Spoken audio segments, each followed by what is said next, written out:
నారా చంద్రబాబు నాయుడు గారు ఈ రోజు హడావడిగా ఇక్కడి నుంచి ఒక హెలికాప్టర్ వేసుకెళ్లి ఉమ్మడి తూర్పు గోదావరి జిల్లాలో పట్టాదారు పాస్ పుస్తకం పంచిపెట్టడానికి వెళ్ళాడు. ఆయన పట్టాదారు పాస్ పుస్తకానికి వెళ్తే ఆయన ఆలస్యంగా వెళ్ళాడు అంటున్నారు, రకరకాలు చెప్తున్నారు. సరే, జనానికి బాధలు, ఆ బాధలన్నీ వచ్చి కూర్చున్నాడు బాధలు అనుకోండి. వెళ్ళిన తర్వాత నారా చంద్రబాబు నాయుడు గారు అద్భుతంగా పట్టాదారు పాస్ పుస్తకాలు పంచిపెట్టు, ఆ తమ్ముళ్ళు ఎవరెవరికైతే పట్టాదారు పాస్ పుస్తకాలు వచ్చినాయి వాళ్ళు చేతులు ఎత్తండి అని చెప్పి అడిగారు. ఆయన ఎవరు చేతులు ఎత్తట్లేదు. ఇదేంటి ఎవరు చేతులు ఎత్తట్లేదు ఏంటి మీకు అందలేదా పట్టాదారు పాస్ పుస్తకాలు అన్నారు. అంటే మాకు ఇవ్వలేదండి అంటారు. ఏ జాయింట్ కలెక్టర్ ఏంటి పట్టాదారు పాస్ పుస్తకాలు అంటే పాప ఆవిడెవరు జాయింట్ కలెక్టర్ ఆడపిల్ల అనుకుంటా. అది కాదు సార్, ఇది కాదు సార్, ఏదో చెప్తున్నాడు బాబు.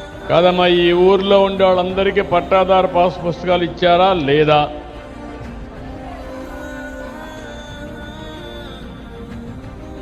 అంటే ఈయన ఆర్భాటం నారా చంద్రబాబు నాయుడు గారి ప్రభుత్వం యొక్క దివాళా కోరుతనం.